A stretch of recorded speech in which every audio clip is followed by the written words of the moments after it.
9:09 ng gabi, nang umuwi ako mula sa trabaho at nadatnan kong gumuho ang mundo ko. Sa gitna ng matinding bagyo, nakita ko ang aking 5 taong gulang na anak na si Junjun na nanginginig sa aming terasa, patio. Hindi ako pinayagan ni Lola na pumasok, inay. Mahina niyang tanong habang sinasabing siya ay gutom. Lumabas na 5 oras na pala siyang nagtitiis sa ginaw sa labas. Nang akmang papasok na kami, biglang lumitaw ang biyenan kong babae mula sa likod ng pinto. Hindi para tulungan kami, kundi para itaboy kaming dalawa. Akala niya, nagwagi na siya. Ngunit hindi niya alam na makalipas ang 2 araw, isang liham ang magpapaluhod sa kanya at magmamakaawa sa akin. Bago magsimula ang kwento, mangyaring mag-iwan ng komento kung saan kayo nanonood. Huwag kalimutang i-like at mag-subscribe para mas mapalago pa ang channel na ito at makapaghatid ng mas kapanapanabik na mga kwento. Ang kalangitan ng Metro Manila ng gabing iyon ay tila nagbiyak. Ang ulan ay hindi na lang ambon, kundi ibinuhos na parang mula sa isang dambuhalang lalagyan na walang ilalim. Ang kidlat ay paminsan-minsang bumabagtas, hinahati ang dilim sa nakakasilaw nitong liwanag, kasunod ng dagundong ng kulog na tila nakikisali sa galit ng lungsod na hindi natutulog. Para kay Maya, ang tunog na iyon ay soundtrack lamang ng sukdulan niyang pagod. 9:09 na ng gabi. Matapos ang 12 oras na walang tigil na pagtatrabaho bilang admin sa isang kumpanya ng logistics, parang pinulbos ang kanyang katawan, matitigas ang kanyang mga kalamnan, at masakit ang kanyang mga mata sa tagal ng pagtitig sa computer screen.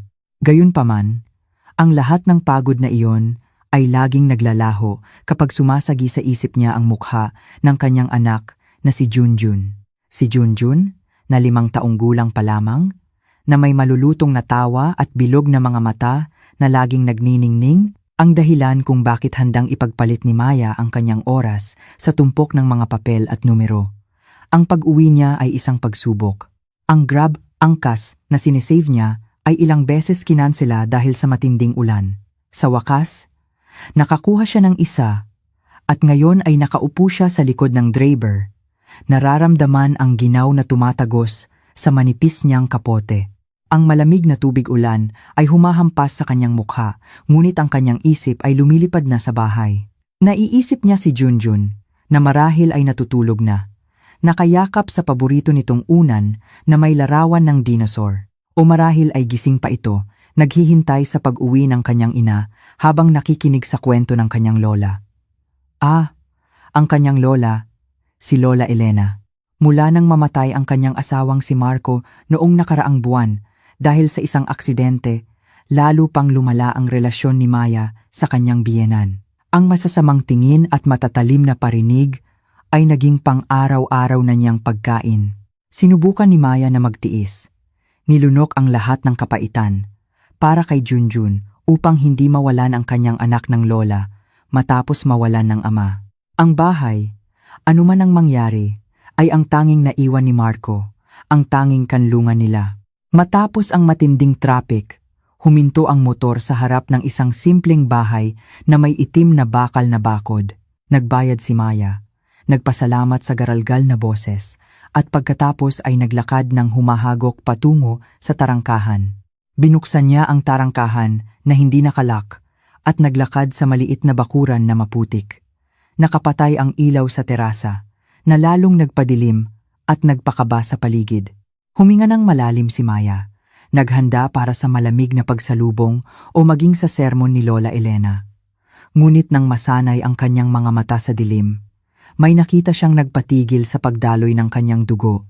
Sa pinakamadilim na sulok ng terasa, malapit sa isang malaking palayok ng halamang lanta, may isang maliit na katawan na nakaupo, nakakuyom.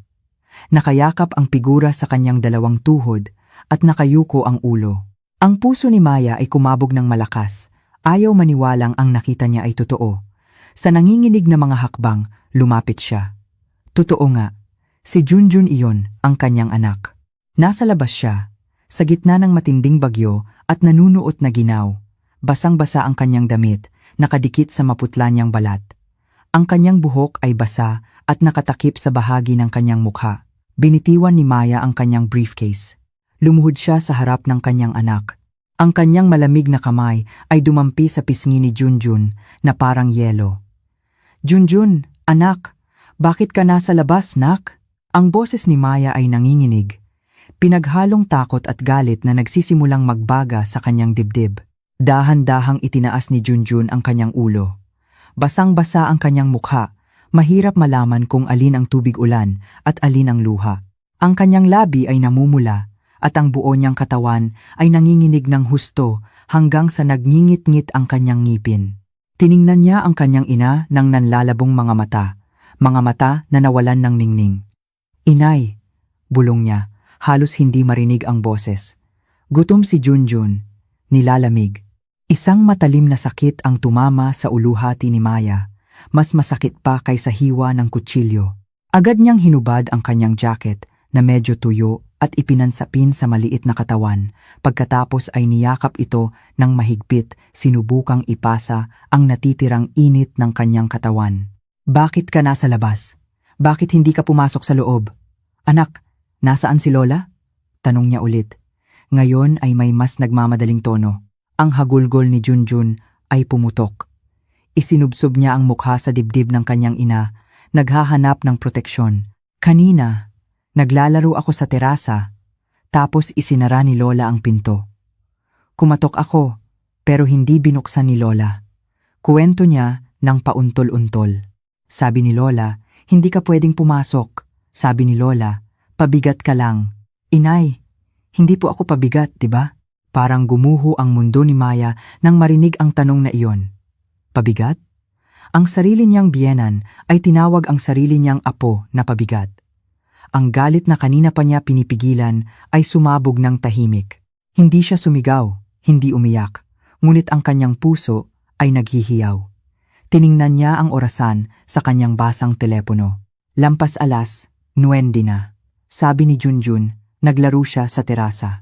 Nangangahulugan iyon na ang kanyang anak ay nasa labas na simula pa noong hapon. Marahil ay halos 5 oras na. 5 oras na ang isang maliit na bata ay hinayaang ginawin at gutumin sa gitna ng malakas na ulan. Anong uri ito ng kalupitan? Nang hindi nagsasalita, binuhat ni Maya ang katawan ni Junjun na naramdaman niyang magaan at marupok. Kailangan niyang ipasok agad ang kanyang anak, bigyan ng mainit na tubig, pagkain at makapal na kumot. Ang pakikipag-usap kay Lola Elena ay maaaring maghintay. Sa mabilis na hakbang, tumungo siya sa pangunahing pinto. Ngunit, nang akma palang hahawakan ng kanyang nanginginig na kamay ang doorknob, bumukas ang pinto mula sa loob ng padabog. Sa may pinto ay nakatayo si Lola Elena. Ang kanyang mukha na puno ng kunot ay walang ipinakitang pagsisisi. Sa halip, ang kanyang mga mata ay matalim na nakatingin na puno ng galit na parang baga na handang sumunog. Hindi siya tumingin kay Junjun na nanginginig sa yakap ni Maya, kundi direkta sa kanyang manugang. "Nakabalik ka na pala," bulong niya. Ang boses niya ay matalim at malamig. "Mabuti, kaya maari ka nang umalis dito kasama ang anak mong pabigat." Natigilan si Maya. Hindi niya inasahan na sasalubungin siya ng ganitong kalupit na mga salita. "Ina, ano po bang ibig ninyong sabihin?" Nilalamig si Junjun sa labas ng ilang oras. Maaari siyang magkasakit ng malubha. Tumawa ng sinisik si Lola Elena, isang tawa na nakakatakot sa gitna ng ingay ng ulan. Mas mabuti pa kung magkasakit siya, para makasama na niya ang kanyang walang kuwentang ama. "Mula nang kayong dalawa ay nandito, naging mahirap ang buhay ko. Ayoko nang magdala ng pabigat. Bahay po ito ni Marco, inay." "Ito ang bahay namin," ganti ni Maya, mahina. Sinusubukang panatilihin ang kanyang boses na hindi nanginginig sa harap ni Junjun na nagsisimula ng umiyak dahil sa takot. "Bahay ni Marco, sabi mo?" Humakbang pasulong si Lola Elena, ang kanyang mga mata ay lalong naging mailap. "Patay na si Marco, at lahat ng kanya ay akin na ngayon. Hindi ko hahayaang ang bahay na ito ay tirhan mo." Isang mahirap na babae na nagdadala lang ng malas. "Ngayon, umalis ka na dito." Sa sukdulan, yumuko si Lola Elena sa loob, at sa lahat ng lakas niya ay inihagis ang isang maruming backpack patungo sa kanila. Tumama ang bag sa putik sa paanan ni Maya. Ang kanilang damit na kaunting tumapon mula sa bukas na zipper ay agad na nabasa at nadumihan. Iyan lahat ng basura ninyo. Kunin ninyo at lumayas kayo sa harap ko. Mamuhay kayong pulubi sa labas. Tiningnan ni Maya ang bag na nakalapag sa tubig, pagkatapos ay ang mukha ng kanyang biyenan na bengis masama, at pagkatapos ay yumuko upang tingnan ang mukha ni Junjun na takot sa kanyang yakap. Isang bagay sa loob niya ang namatay. Pag-asa, respeto, at ang ugnayan ng pamilya na sinubukan niyang panatilihin ng mag-isa ay lahat gumuho ng gabing iyon. Walang silbi ang makipagtalo, walang silbi ang magmakaawa. Ang babaeng nasa harap niya ay isinara na nang mahigpit ang kanyang puso. Ang pinakamahalaga ngayon ay ang kaligtasan ni Junjun. Sa likod na tila tuwid at nakataas ang ulo, tinitigan ni Maya si Lola Elena. Walang luha sa kanyang mukha, tanging isang nakakatakot na katahimikan. 2 salita lamang ang lumabas sa kanyang maputlang labi. Sige, inay. Matapos iyon, tumalikod siya. Hindi niya pinulot ang bag. Umalis lamang siya pabalik sa yakap ng malakas na ulan na walang tigil, yakap-yakap ang kanyang anak, nang mahigpit na parang si Junjun, ang tanging yaman niya sa mundo. Naglakad siya ng walang patutunguhan. Sa ilalim ng madilim na kalangitan at tahimik na kalsada, nararamdaman ang lamig ng tubig ulan na ngayon ay tila nasusunog sa balat. Hindi niya alam kung saan pupunta. Wala na siyang ibang kakilala sa lungsod na ito. Ang pag-asa ay tila namatay, nilamon ng dagundong ng bagyo. Habang siya ay naglalakad nang humahagok sa trotuar na may baha, iniisip na ang gabing iyon ang katapusan ng lahat. Bigla, isang maliwanag na sinag ng ilaw ang sumikat mula sa likuran. Isang kotse ang dahan-dahang bumagal at huminto mismo sa tabi niya. Sumimangot si Maya. Ang kanyang puso ay kumabog sa pag-aalala. Sino ang hihinto para sa kanya sa gitna ng bagyo at gabi? Ang bintana sa gilid ng pasahero ay dahan-dahang bumaba, nagpapakita ng isang pamilyar na mukha. Isang mukha na nakatingin sa kanya na may ekspresyon ng gulat at puno ng pag-aalala. Maya, Diyos ko, ikaw nga. Anong ginagawa mo dito ng ganitong oras at malakas ang ulan? Ang boses na iyon ay kay Tess, ang kanyang kasamahan sa trabaho sa parehong division. Si Tess ay isa sa iilang tao sa opisina na palakaibigan sa kanya, madalas na nagbabahagi ng tanghalian o nagtatanong lang tungkol kay Junjun. Ang makita ang kanyang nag-aalalang mukha ay isang tanawin na hindi inakala ni Maya na magiging tagapagligtas niya. Napatitig lang si Maya. Sobrang shocked at pagod para makabuo ng salita. Ang kanyang labi ay nanginginig dahil sa ginauman o sa damdamin na pinipigilan.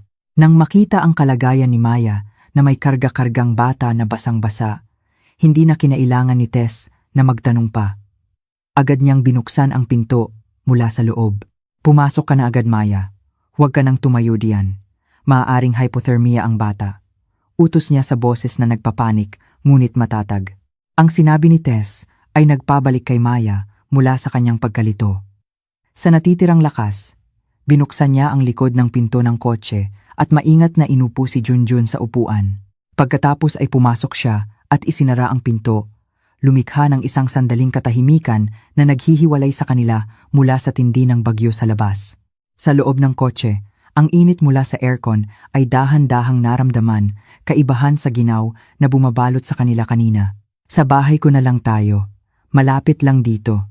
Sabi ni Tess habang maingat na pinatakbo ulit ang kanyang kotse. Sumilip siya sa rearview mirror. Nakita si Maya na hinuhubad ang kanyang basang jacket at pagkatapos ay niyakap si Junjun ng mas mahigpit pa. Mamaya mo na ikuwento ang lahat kapag kalmado ka na. Mahina lang na tumango si Maya. Nagpapasalamat siya na hindi siya binomba ni Tess ng mga tanong. Sa ngayon, wala siyang lakas para ipaliwanag ang trahedya na nangyari sa kanya. Ang focus niya ay nasa Junjun lang. Kinuskos niya ang braso at likod ng kanyang anak, sinusubukang ibalik ang sirkulasyon ng dugo. Si Junjun, na kanina ay nanginginig ng husto, ay humihikbi na lang ng mahina, ang lakas ay tila ubos na. Hindi nagtagal, nakarating sila sa isang simpleng, ngunit malinis na boarding house. Ipinarking ni Tess ang kanyang kotse, at agad na tinulungan si Maya na buhatin si Junjun na medyo natutulog na paakyat sa kanyang kwarto sa pangalawang palapag. Ang kwarto ni Tess ay hindi malaki, Isang silid lamang na may kama, maliit na aparador, at study table. Ngunit para kina Maya at Junjun ng gabing iyon, ang silid na iyon ay parang ang pinakaligtas at pinakamainit na palasyo sa buong mundo. Mabilis na kumilos si Tess. Kumuha siya ng tuyong tuwalya mula sa kanyang aparador at inutusan si Maya na palitan agad ang damit ni Junjun. Habang maingat na pinatuyo ni Maya ang katawan ng kanyang anak, nagmadali si Tess sa common kitchen sa dulo ng hallway, bumalik na may isang mangkok ng mainit na instant soup at isang baso ng mainit na tsaa. Pasensya na, ito lang ang meron. Mabuti na lang at mapapainit nito ang kanyang tiyan, sabi ni Tess habang inilalagay ang tray sa mesa. Tinitigan ni Maya ang kanyang kaibigan na may luhang namumuo sa mata. Salamat, Tess. Hindi ko alam kung ano ang gagawin ko kung wala ka. Huwag mo nang isipin. Alagaan mo muna si Junjun, sagot ni Tess habang ngumingiti ng totoo. Dahan-dahang sinubuan ni Maya ng mainit na soup si Junjun.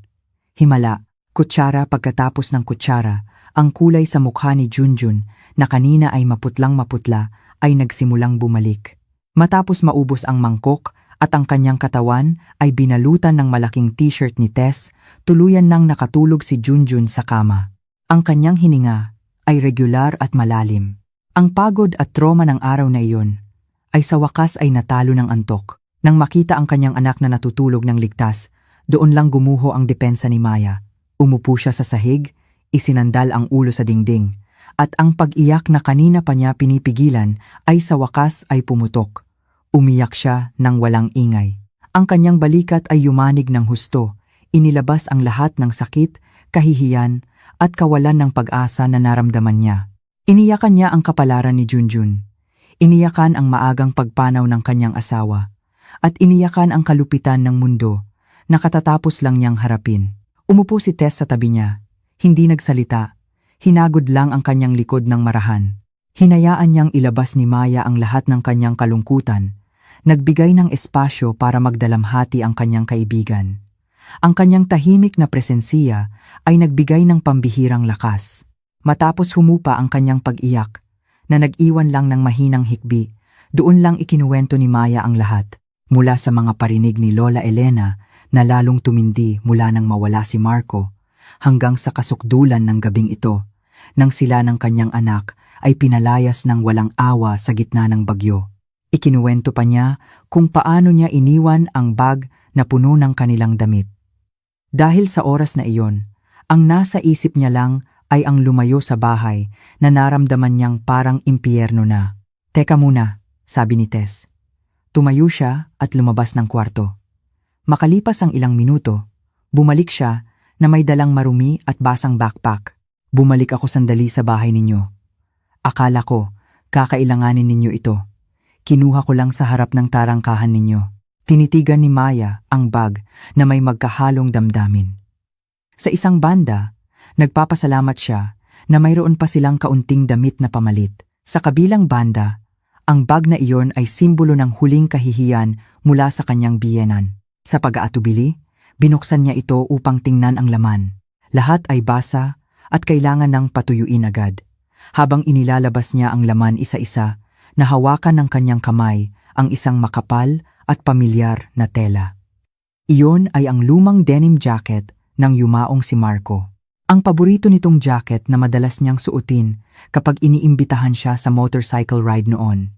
Siguradong basta na lang isinalansan ni Lola Elena ang mga gamit sa loob ng bag. Nang makita ang jacket na iyon, isang flashback ng matatamis na alaala kasama si Marco ang muling bumalik. Mga alaala ng kanilang tawanan, ng kanilang mga pangako na palakihin si Junjun ng magkasama. Ang masakit na pangungulila ay muling umatake sa kanya. Niyakap niya ang basang jacket. Sinamyo ang bahagyang amoy ng kanyang asawa na naiwan na humalo sa amoy ng ulan. Sa sandaling iyon, kinapa ng kanyang kamay ang isang bagay na matigas at nakaharang sa panloob na bulsa ng jacket. Isang bulsa na bihira gamitin ni Marco. Dahil sa pagtataka, ipinasok niya ang kanyang kamay at kinuha ang bagay na iyon. Isang lumang kayumangging leather wallet ng lalaki na inakala niyang matagal nang nawawala.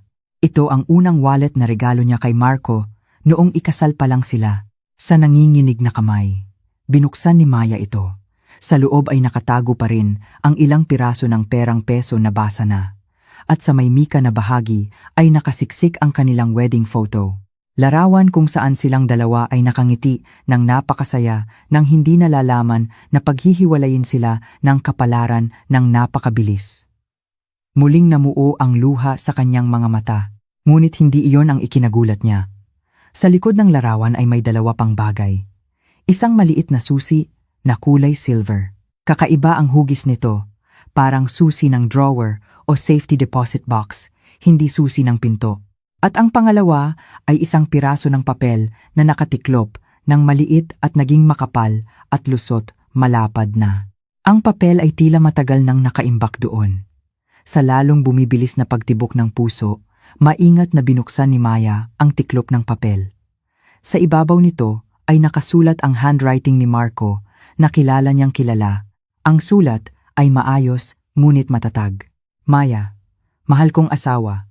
Kung mababasa mo ito, nangangahulugan na may masamang nangyari sa akin at lumampas na si ina sa kanyang limitasyon. Patawarin mo ako at hindi kita mapangalagaan. Huwag kang umiyak ng matagal. Kailangan mong maging matatag para sa ating Jagawan, champion. Kung pinalayas ka ni ina, gamitin mo ito lahat para sa kinabukasan mo at ni Junjun. Binasa ni Maya ang mga pangungusap na iyon ng paulit-ulit. Ano ang ibig sabihin ng gamitin mo ito? Susi ba ito para saan? At paano nalalaman ni Marco ang mangyayari? Ano ba talaga ang tinatago ng kanyang asawa sa kanya? Sa gitna ng lubusang kawalan ng pag-asa, isang misteryo at kakaibang maliit na pag-asa ang nagsimulang umalab sa puso niya. Hindi lang ito isang lumang wallet. Ito ay isang huling mensahe mula sa kanyang asawa. Isang pahiwatig na iniwan mula sa kabilang buhay. Ang gabi ay tila napakahaba at mabagal. Parang ang oras mismo ay ayaw umalis patungo sa umaga. Sa maliit na boarding house ni Tess, ang ingay ng ulan sa labas ay napalitan na ng mahinang ambon. Nag-iwan ng ginaw na tumagos sa silid. Si Tess ay mahimbing nang natutulog sa manipis na foldable bed sa sahig. Ang kanyang regular na hininga, ang tanging nakapapawing balisa, na tunog sa gitna ng bagyo na nagngangalit sa isip ni Maya. Sa ibabaw ng kama, sa tabi niya, si Junjun ay natutulog ng payapa. Ang kanyang inosenteng mukha ay tila kalmado, malaya sa trauma na katatapos lang niyang maranasan. Paminsan-minsan ay bumubulala siya sa kanyang pagtulog, tinatawag ang kanyang ama, isang ugali na hindi pa rin nawawala mula nang mawala si Marco. Nang marinig iyon, muling nasaktan ang puso ni Maya. Hindi rin siya makatulog. Ang kanyang mga mata ay dilat, nakatingin sa maputlang kisame ng kwarto. Sa kanyang mahigpit na pagkakahawak, naramdaman niya ang malamig at matigas na dalawang bagay na ngayon ang sentro ng kanyang mundo. Isang maliit na susi na silver at isang piraso ng papel na lusot. Hindi na mabilang kung ilang beses niyang binasa ng paulit-ulit ang maikling mensahe mula sa yumaong asawa. Ang bawat salita ay parang bulong mula mismo kay Marco, tumatawid sa hangganan sa pagitan ng buhay at kamatayan. Kung pinalayas ka ni ina, ang pangungusap na iyon ay patuloy na umaalingaw-ngaw. Alam na ni Marco, sa kung paanong paraan, ang kanyang asawa na tahimik ay nakahula na kaya ng sarili niyang ina na gumawa ng ganitong kalupit. Sa buong panahong ito, laging naramdaman ni Maya na nag-iisa siya sa pagharap sa ugali ni Lola Elena. Madalas niyang sinisisi ang sarili, iniisip na marahil ay hindi siya isang mabuting manugang, marahil ay kulang siya sa pagsisikap. Ngunit ang liham na ito, ang mensaheng ito ay isang pagpapatunay, isang posthumous defense mula sa lalaking pinakamamahal niya. Alam ni Marco at ipinagtanggol siya ni Marco. Ang kaalamang iyon ay nagbigay ng kaunting ginhawa sa gitna ng karagatan ng kalungkutan at pagkalito. Tiningnan ni Maya ang susi sa kanyang palad. Kakaiba ang hugis, flat na may masalimuot na ngipin. Hindi ito pangkaraniwang susi. Nagtrabaho ng husto ang kanyang isip. Sinusubukang hukayin ang bawat sulok ng kanyang alaala. Naghahanap ng pahiwatig, pag-uusap, o anumang sandali na maaaring magbigay sa kanya ng sagot. Sa simula ay wala. Ang kanyang isip ay masyadong puno ng pangyayari ng gabing ito. Ngunit, dahan-dahan, parang fog na lumiliit, isang alaala ang nagsimulang mabuo. Nangyari iyon mga 1 taon na ang nakalipas. Sa isang maaraw at tamad na linggo, si Junjun ay natutulog pa rin matapos mapagod sa paglalaro. Si Maya ay nagbabasa ng libro sa sofa, habang si Marco ay nakaupo sa sahig, napapalibutan ng tumpok ng folder at lumang dokumento na naiwan ng kanyang ama. Sinabi niyang inaayos niya ang family archives. Naalala ni Maya na biniro niya ang kanyang asawa. Tinawag itong masyadong seryoso para sa isang araw ng pahinga. Tumawa lang ng mahina si Marco. Hindi lang ito basta papel, mahal, sabi ni Marco noon habang itinatago ang isang makapal na blue folder. Ito ang kasaysayan ng ating pamilya. Isang kasaysayan na kailangang pangalagaan. Inilapag ni Maya ang kanyang libro, na interes sa tono ng kanyang asawa na hindi pangkaraniwan. Ano ba ang laman? Iba-iba. Birth certificate ng lolo, lumang land titles, itim at puting larawan, sagot ni Marco. Ang kanyang mga mata ay lumipad. Dati, inilalagay ni Itay ang lahat ng pinakamahalaga sa safety deposit box sa Bangko Pambansa, ang lumang bangko na nasa sentro ng lungsod. Sabi ni Itay, ang bangko ay parang kuta, mas ligtas kaysa sa vault sa bahay. Tumango lang si Maya, hindi masyadong binibigyan ng pansin. Para sa kanya, iyon ay kuwento lang ng nakaraan. Ngayon, ipinagpatuloy ko na ang renta ng box. Dugtong ni Marco. Ngayon ay nakatingin kay Maya ng mas malalim. Lahat ng alaala at protektor ng ating pamilya ay nandiyan. Tia, kung sakaling may mangyari sa hinaharap at kailangan mo ng sagot, marahil ang lahat ng sagot ay nasa loob ng box na iyon. Noong oras na iyon, ngumiti lang si Maya at inisip na iyon ay isang sentimental na pahayag ng isang anak na nag-aalaala sa kanyang ama. Tumugon pa nga siya ng biro. May mapa ba ng kayamanan dyan? Ngumiti lang ng tipid si Marco, hindi sumasang-ayon ngunit hindi rin tumatanggi. At pagkatapos ay bumalik sa pagiging abala sa kanyang mga dokumento. Ang pag-uusap na iyon ay nakalimutan, nalibing ng pang-araw-araw na gawain. Ngunit ngayon, sa gitna ng katahimikan ng gabing ito, ang pag-uusap na iyon ay muling bumalik ng napakalinaw, parang nangyari lang kahapon. Safe deposit box, Bangko Pambansa, protektor ng pamilya. Ang mga piraso ng puzzle ay nagsisimulang magkaisa sa kanyang isip. Maaari kayang ang maliit na susi sa kanyang kamay ay ang susi para sa box na iyon? Maaari kayang ang protektor na tinutukoy ni Marco ay isang bagay na totoo? Isang bagay na inihanda niya para sa ganitong uri ng emergency? Ang pag-asa ay nagsimulang tumubo sa kanyang puso. Ngunit ang pag-asa na iyon ay napakarupok, sinamahan ng parehong laki ng pag-aalinlangan. Paano kung nagkakamali siya? Paano kung ang laman ng box ay tumpok lang ng mga lumang larawan at walang kuwentang sulat? Paano kung kumakapit lang siya sa walang laman na panaginip dahil sa sobrang kawalan ng pag-asa? Ang umasa sa mensahe mula sa taong patay na ay parang kabaliwan. Ipapatalo niya ang natitirang lakas niya para sa isang posibilidad na hindi pa sigurado. Tumingin si Maya kay Junjun na natutulog. Marahan niyang hinaplos ang buhok ng kanyang anak.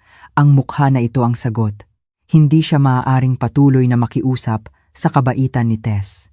Hindi niya maaaring hayaang mamuhay si Junjun sa kawalan ng katiyakan. Kahit gaano kaliit ang posibilidad, kailangan niyang subukan.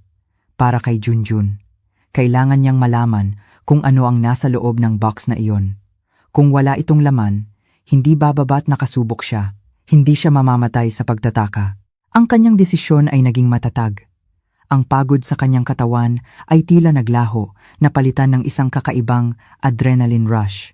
Hindi siya susuko. Maaaring itapon siya ni Lola Elena, isipin siyang basura, ngunit hindi niya hahayaang magwagi ang babae na iyon. Lalaban siya para sa kinabukasan ng kanyang anak gamit ang huling pahiwatig mula sa kanyang asawa bilang tanging kompas. Nang ang unang sinag ng bukang liwayway ay nagsimulang kulayan ang silangan ng orange hue, nakagawa na ng desisyon si Maya. Bumangon siya, maingat na tiniklop ang papel mula kay Marco at ibinalik ito sa wallet kasama ang susi. Pupunta siya sa Bangko Pambansa ngayong araw. Ano man ang naghihintay sa kanya doon, haharapin niya ito. Ang nakakagigil na gabi ay nagtapos. At ngayon ay oras na para salubungin niya ang bagong bukang liwayway. Ang bukang liwayway na maaaring magdala ng sagot sa lahat. Mabilis na dumating ang umaga. Matapos maglinis, nadatnan ni Maya si Tess, nagising na at naghahanda ng simpleng almusal.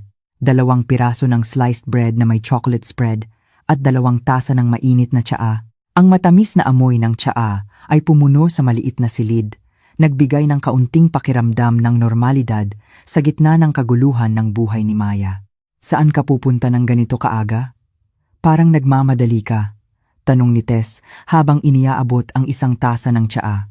Lumuon si Maya, medyo nag-aatubili na ikuwento ang kanyang plano na parang eksena sa pelikula. Ngunit nang makita ang totoo at sinserong tingin ni Tess, nagdesisyon siyang maging tapat. Ikinuwento niya ang tungkol sa wallet, susi, at mensahe mula kay Marco at ang kanyang hula tungkol sa safe deposit box sa Bangko Pambansa. Hindi inaasahan, hindi siya tinawanan ni Tess o inisip na baliw. Sa halip, ang kanyang mga mata ay nagniningning na puno ng suporta. Kailangan mong pumunta, tiya. Ito na ang maaaring maging daan palabas para sa inyo. Huwag kang mag-alala kay Junjun. Hayaan mo siyang dito. Babantayan ko siya. Magpapaalam ako na hindi papasok sa trabaho ngayong araw. Ang kabaitan ni Tess ay nagpatigil sa paghinga ni Maya. Pero, Tess, walang pero-pero. Mabilis na putol ni Tess. Isipin mo na lang na ito ay isang maliit na tulong. Gamitin mo muna ang pera ko para sa pamasahe. Huwag kang tumanggi. Iniabot ni Tess ang ilang piraso ng E100 bill sa kamay ni Maya at pinilit siyang tanggapin. Ngayon, umalis ka na. Sana ay makita mo ang hinahanap mo. Sa pusong puno ng pasasalamat, niyakap ni Maya ang kanyang kaibigan. Pagkatapos ay hinalikan niya ang noo ni Junjun na natutulog pa, binulungan siya ng pangako na magiging maayos ang lahat. Pagkatapos, kasama ang lumang wallet ni Marco sa kanyang bag, lumabas siya patungo sa sentro ng lungsod na punong-puno ng tao. Ang paglalakbay sakay ng bus ay parang paglalakbay patungo sa ibang dimensyon. Sa labas ng bintana, ang buhay ay nagpapatuloy. Ang mga tao ay nagmamadali patungo sa opisina. Ang mga tindero ay nagbubukas ng kanilang mga stall. Lahat ay abala sa sarili nilang buhay. Hindi nalalaman ang life and death drama na ipinaglalaban ng isang pasahero sa gitna nila. Ang puso ni Maya ay kumabog ng malakas, pinaghalong takot at pag-asa. Matapos ang halos 1 oras, nakarating siya sa kanyang patutunguhan. Ang gusali ng Bangko Pambansa ay nakatayo ng maringal at luma sa gitna ng mga modernong gusali na pumapalibot dito. Ang malalaking pillar nito na may colonial style at ang dingding na gawa sa kusam na marble ay nagbigay ng impresyon ng pagiging anchor at marangal. Ito ang lugar na nagtatago ng matatandang sekreto. Sa paghinga ng malalim, pumasok si Maya. Ang kapaligiran sa loob ng bangko ay napakatahimik. Kaibahan sa ingay sa labas, ang tanging naririnig ay ang mahinang hum ng aircon at ang tunog ng sapatos ng ilang client sa marble floor. Naramdaman ni Maya na maliit siya at hindi siya nababagay. Ang kanyang pinakamagandang damit na hiniram niya kay Tess ay simple pa rin kung ikukumpara sa ibang mga client na nakasuot ng elegante. Isinantabi ang kanyang pagiging mamind, mahiyahin. Naglakad siya ng diretso sa customer service desk. Isang batang empleyado na may palakaibigang ngiti ang sumalubong sa kanya. Magandang umaga, ma'am. Ano po ang maitutulong ko? Sa boses na medyo nanginginig, ipinaliwanag ni Maya ang dahilan ng kanyang pagdating. Inilapag niya ang maliit na silver na susi sa ibabaw ng mesa. Pinagmasdan iyon ng batang empleyado, kumunot ang noo, at pagkatapos ay nag-type ng kung ano sa kanyang computer. Pasensya na po, ma'am. Para sa safe deposit box ng Bangko Pambansa, medyo naiiba po ang procedure. Kailangan ninyong makipag-usap sa aming manager, si Mr. Reyes. Hiniling kay Maya na maghintay sa isang komportableng waiting room. Ang bawat segundo ng paghihintay ay parang 1 oras. Ang kanyang isip ay napuno ng iba't ibang pinakamasamang senaryo. Mali ang susi, walang data niya, o kaya ay itataboy siya dahil inisip na scammer. Hindi nagtagal, isang parubaya, middle-aged, na lalaki na may autoridad, si Mr. Reyes, ang lumapit sa kanya at pinapasok siya sa kanyang opisina. Magandang umaga, Miss Maya. Bati niya ng palakaibigan. Matapos makita ang ID ninyo, Sinabi ng aking empleyado na may dala kayong susi para sa deposit box sa pangalan ng yumaong si Ginoong Marco Willoyo. Tumango si Maya, iniabot ang susi. Maingat na pinagmasdan iyon ni Mr. Reyes at pagkatapos ay ngumiti ng tipid.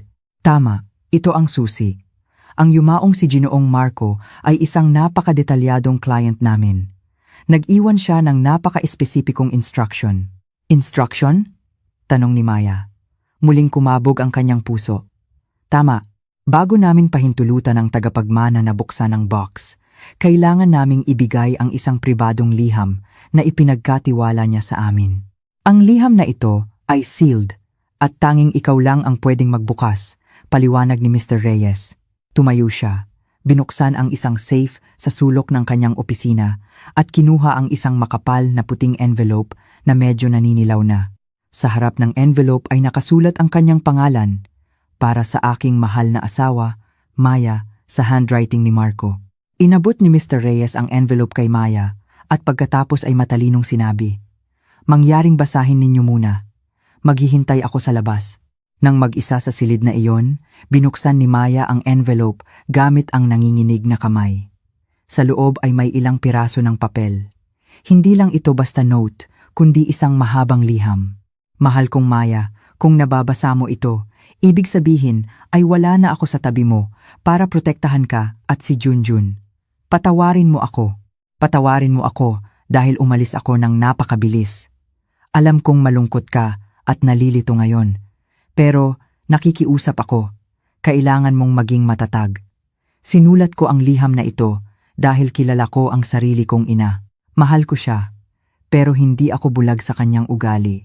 Ang kanyang kasakiman, greed, at ang kanyang pagkamuhi, dislike, sa iyo ay laging ang pinakamalaking takot ko. Natatakot ako na sasaktan kanya kapag wala na ako. Kaya, matagal ko na itong inihanda nang walang alam ang sinuman. Maging ikaw, pasensya na, kailangan kong maging confidential. Ayoko lang na mag-alala ka. Sa loob ng deposit box na ito, nandoon ang lahat ng itinayo ko para sa iyo at kay Junjun.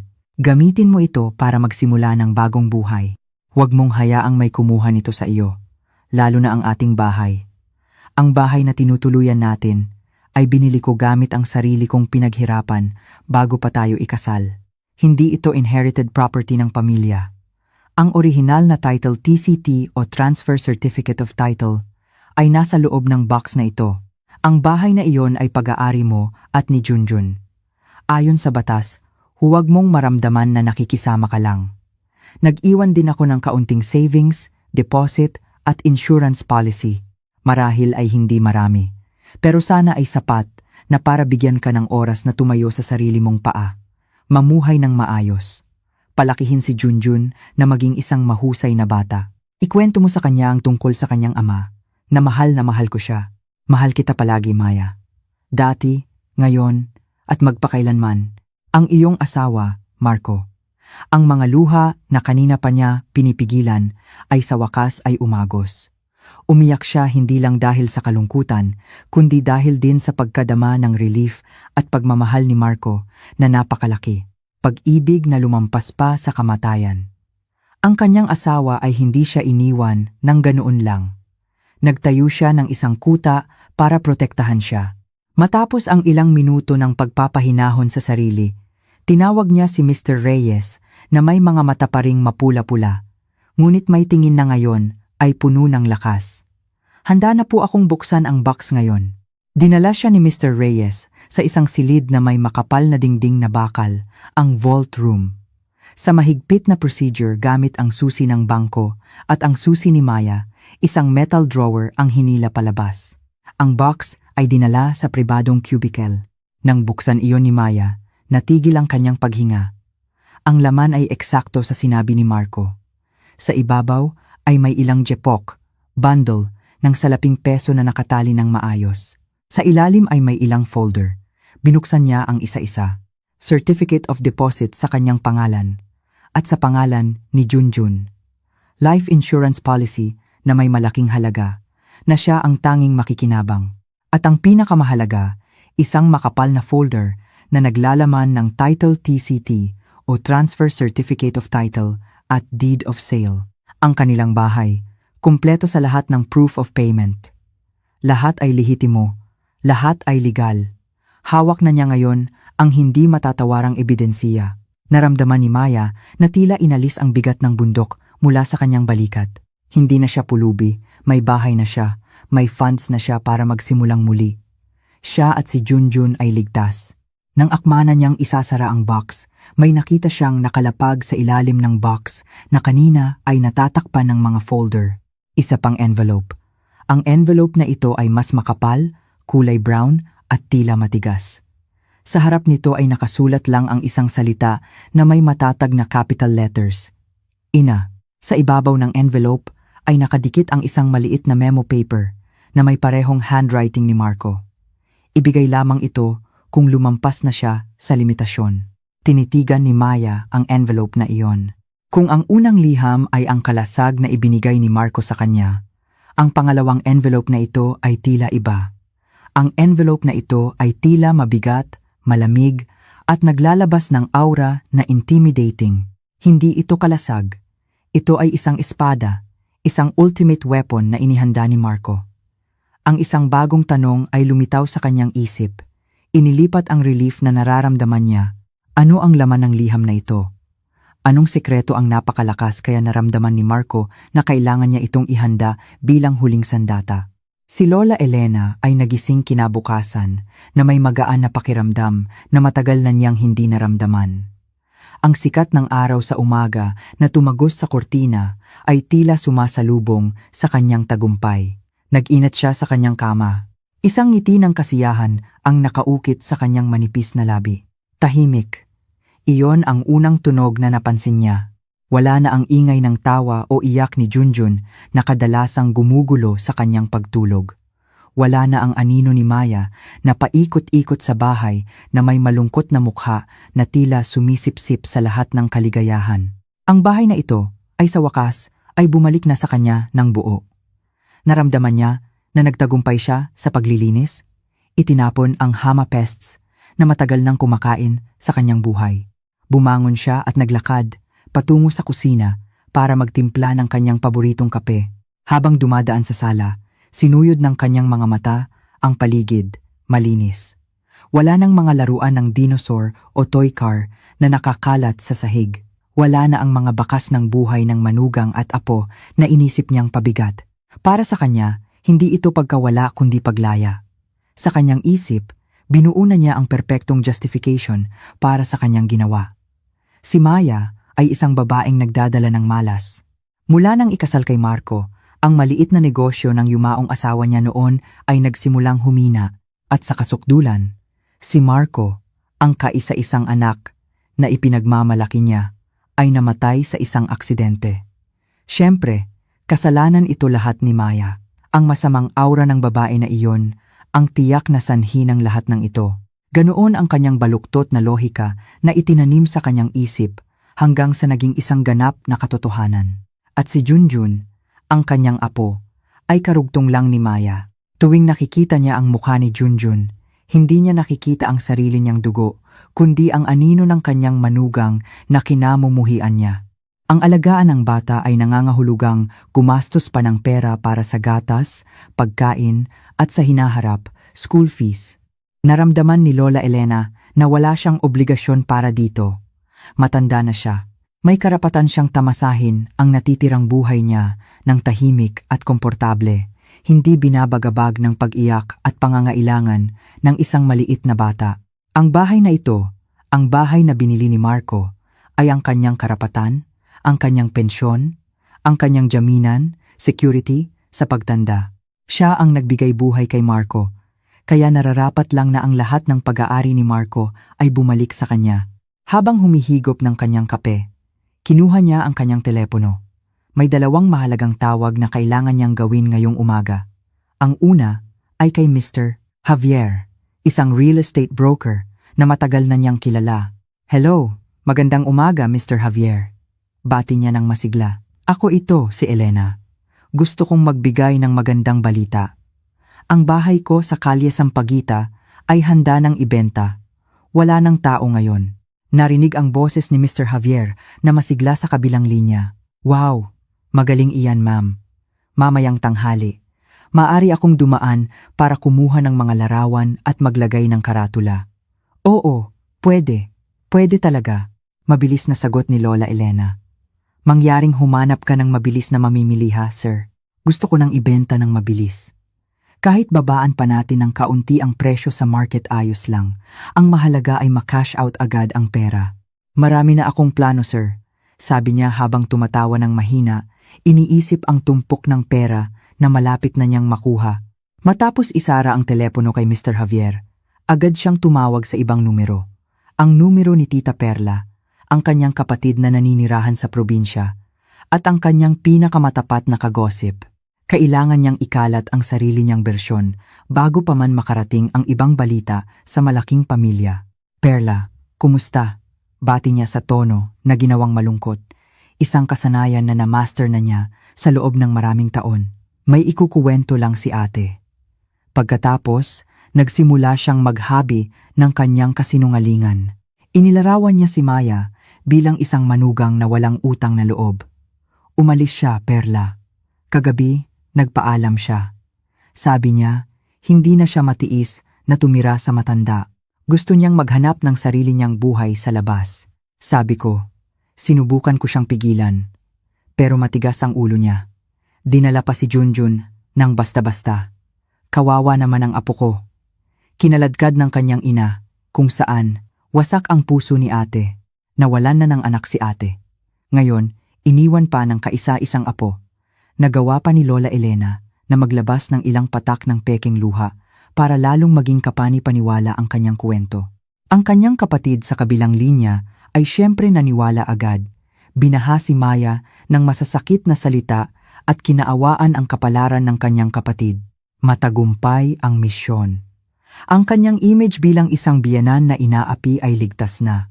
Nang tanghali, matapos dumating si Mr. Javier at maglagay ng malaking for sale sign sa harap ng bahay, umabot sa kasukdulan ang pakiramdam ng tagumpay ni Lola Elena. Naglakad-lakad siya sa bawat silid, hinaplos ang mga furniture na naiwan ni Marco at nagsimulang magbilang. Ang pera mula sa pagbebenta ng bahay ay gagamitin niya para i-renovate ang bahay na naiwan ng kanyang mga magulang sa probinsya at gawin itong mas marangya kaysa sa bahay ng kapitbahay. Ang natitira ay gagamitin niya para bumili ng bagong gintong alahas at mag-sign up para sa Umrah, pilgrimage upang makita ng lahat kung gaano siya ka-successful at saleh piyus sa kanyang pagtanda. Ngumiti siya ng nasisiyahan. Sa wakas, matapos ang isang buwang puno ng kalungkutan pagkatapos ng pagkamatay ni Marco, ang kanyang kinabukasan ay mukhang napakaliwanag. Malapit na maghapon, habang abala siyang nanonood ng teleserye sa telebisyon habang kumakain ng fried banana, Banana Q, tumunog ang doorbell. Medyo naiinis dahil nagambala ang kanyang oras ng relax. Naglakad siya patungo sa pinto para buksan. Isang courier na nakasuot ng uniform ang nakatayo doon. Iniaabot ang isang document package. "Excuse me po, ma'am. May sulat po para kay Miss Elena?" Sabi ng courier. Walang pakialam na pinirmahan ni Lola Elena ang proof of receipt. Sinilip niya ang malaking brown envelope. Sa kaliwang sulok sa itaas ay may logo at pangalan na hindi pamilyar sa kanya, Opisina ng Abogado, Ricardo Carding Diaz. Marahil ay alok na sulat lang mula sa bangko o insurance promotion, naisip niya. Inilapag niya iyon sa mesa at nagpatuloy sa panonood ng kanyang teleserye na masaya. Matapos ang teleserye, naalala niya ang sulat. Sa kaunting pagtataka, kinuha niya ang letter opener at pinunit ang dulo ng envelope. Kinuha niya ang ilang piraso ng papel na may opisyal na letterhead. Nagsimulang basahin ang unang linya. Subject: liham ng pagpapaalam at babala. Medyo kumunot ang kanyang noo. Kakaiba. Nagpatuloy siyang magbasa. Ayon sa huling habilin last will and testament na pinatunayan ng korte, alinsunod sa registration number XX PDTP 2025, PN Manila, na ginawa ng yumaong si Ginoong Marco Willoyo, ang puso ni Lola Elena ay nagsimulang kumabog ng mas mabilis. Huling habilin. Wasiyat. Hindi kailanman sinabi ni Marco ang tungkol sa huling habilin. Sa pamamagitan nito, ipinapaalam namin na ang lahat ng pag-aari, movable at immovable, na nakarehistro sa pangalan ng yumaong si Ginoong Marco Willoyo, kasama ngunit hindi limitado sa mga bank account, insurance policies, at ari-arian na nasa kalye Sampaguita. Bilang 12 ay legal na napupunta sa lehitimong tagapagmana ang kanyang asawa, si Miss Maya, at ang kanyang anak, si Junjun. Ang kamay ni Lola Elena ay nagsimulang manginig. Ang baso ng tsaa na nasa mesa ay bahagyang yumanig nang hindi sinasadyang nasagi niya. Binasa niya ulit ang pangungusap, nanlalaki ang kanyang mga mata sa hindi paniniwala. Hindi maaari, tiyak na mali ito. Scam ito. Pinilit niyang basahin ang huling talata. Ang talata na naging huling pako para sa kabaong ng kanyang mga pangarap. Batay sa mga puntos sa itaas, sa pamamagitan nito ay ipinapaalam namin na ang status ni Miss Elena ngayon ay nakatira sa ari-arian na hindi niya pag-aari. Binibigyan namin kayo ng oras upang voluntaryong lisanin ang ari-arian bago kami magsagawa ng legal na hakbang. Agad na natahimik ang mundo ni Lola Elena. Ang ingay ng telebisyon na kanina ay malakas, ay tila napakalayo. Ang mga kulay sa paligid niya ay tila kumupas at naging kulay abo. Ang sulat ay nahulog mula sa kanyang mahinang kamay, lumipad at lumapag ng walang ingay sa carpet. Ang kanyang hininga ay natigil sa kanyang lalamunan. Ang kanyang mga paa ay parang jelly, hindi na kayang suportahan ang kanyang katawan. Bumagsak siya at napaupo sa sofa. Ang tagumpay na naramdaman niya sa buong araw ay isang ilusyon lamang. Ang maringal na palasyo na itinayo niya sa kanyang imahinasyon ay gumuho at naging abo sa loob lang ng ilang minuto. Hindi siya ang reyna sa bahay na ito. Hindi rin siya ang may-ari nito. Siya ay isang tagabantay lamang, isang squatter. Tahimik, ang tanging naririnig ay ang tunog ng wall clock sa sala na humahati sa nakakabinging katahimikan. Para kay Lola Elena, ang bawat tunog ng orasan ay parang martilyo ng hukom na bumabagsak sa hatol sa kanyang kapalaran. Nakaupo pa rin siya ng mahina sa sofa. Ang kanyang mga mata ay nakatingin ng walang laman sa sulat na nakalapag sa sahig, sulat mula sa impyerno. Tumanggi ang kanyang isip na tanggapin ang katotohanan na ito. Ito ay isang masamang panaginip. Maya-maya lang, magigising siya at ang lahat ay babalik sa normal. Ipinikit niya ang kanyang mga mata nang mahigpit at binuksan itong muli. Ang sulat ay nandoon pa rin. Ang puting papel ay tila nang iinis sa kanya, tinatawanan ang kanyang kahangalan. Gamit ang kamay na nanginginig pa rin, yumuko siya at kinuha iyon. Binasa niya iyon ng paulit-ulit, umaasa na may isang salita man lang na magbago. Ngunit hindi. Ang kakuwanan at lamig ng legal language ay hindi nagbigay ng kahit kaunting loophole para magkamali sa pagpapaliwanag. Ang lahat ay final. Si Maya at Junjun ang lehitimong may-ari ng bahay na ito. Ang unang alon na tumama sa kanya ay ang pagtanggi, na mabilis na sinundan ng pangalawang alon na mas matindi. Pure panic. Ang kanyang isip na kanina ay walang laman ay napuno na ngayon ng mga nakakatakot na senaryo. Itataboy. Talagang itataboy siya mula sa bahay na ito. Saan siya pupunta? Makikisama kay Perla sa probinsya.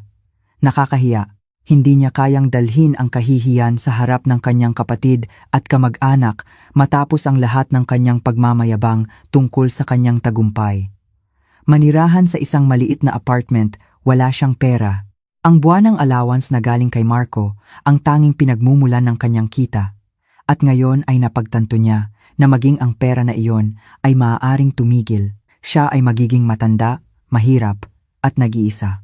Pulubi, ang salita na inilabas niya kahapon kay Maya ay bumalik at tumama sa kanyang sariling mukha ng 100 beses ang lakas. Ang kanyang hininga ay naging maikli at mabilis. Ang kanyang dibdib ay naramdaman niyang masikip na parang pinipiga. Ang arrogance at galit na matagal nang naging kalasag niya ay ngayon ay gumuho, iniwan siyang hubad sa takot. Napagtanto niya na ang tanging tao na maaaring tumulong sa kanya ngayon ay ang taong kinamumuhian niya. Si Maya, ang kanyang manugang na katatapos lang niyang itaboy na parang hayop. isang katotohanan na napakapait at nakakahiya. Kailangang baguhin agad ang strategy. Ang mask ng kayabangan ay kailangang tanggalin at palitan ng mask ng pagsisisi. Kailangan niyang magmakaawa, maglambing, at kung kinakailangan, lalamunin ang sarili niyang dura. Kailangan niyang maibalik si Maya sa kanyang hawak bago pa man kumilos ng mas malalim ang abogado. Sa isip na iyon, kinuha niya ang kanyang telepono. Ang kanyang kamay ay nanginginig ng husto, kaya't mali ang nadial niya ng ilang beses. Sa wakas, nakita niya ang kontak ni Maya na hindi pa niya nabubura. Huminga siya ng malalim, sinubukang ayusin ang kanyang boses upang maging garalgal at puno ng pagsisisi, at pagkatapos ay pinindot ang green button. Sa parehong sandali, sa mainit na boarding house ni Tess, katatapos lang ni Maya na ikuwento ang lahat ng kanyang natuklasan. Niyakap siya ng mahigpit ni Tess, nakikiramay sa relief at kaligayahan ng kanyang kaibigan. Alam kong malakas ka, Tia. Alam kong hindi ka basta-basta iiwan ni Marco, sabi ni Tess. Ang tawa ng relief ay sa wakas ay narinig mula sa labi ni Maya. Ang unang totoo at sinserong tawa mula noong nakaraang buwan. Si Junjun, na abalang nagda-drawing, ay tumawa rin nang makita ang kanyang ina na masaya. Ang atmosfera na puno ng pag-asa ay biglang naantala ng ring ng telepono ni Maya. Kinuha ni Maya ang telepono mula sa ibabaw ng mesa. Ang pangalan ng kanyang biyenan ay lumitaw sa screen. Agad na kumupas ang ngiti sa kanyang mukha. Ang kanyang puso ay kumabog. Ngayon ay hindi dahil sa takot, kundi dahil sa pag-iingat. Bakit siya tinawagan ng babaeng iyon? Si Tess, na nakakita ng pagbabago sa ekspresyon ng mukha ni Maya, ay agad siyang pinakalma. Sagutin mo, harapin mo siya. Tandaan, ikaw ang may kontrol ngayon. Bulong ni Tess, nagbibigay sa kanya ng lakas. Tumango si Maya, huminga ng malalim, at pagkatapos ay nag-swipe sa green button. Hello, bati niya. Ang kanyang boses ay patag at malamig. Narinig ang isang hagulgol na ginawagawa mula sa kabilang linya.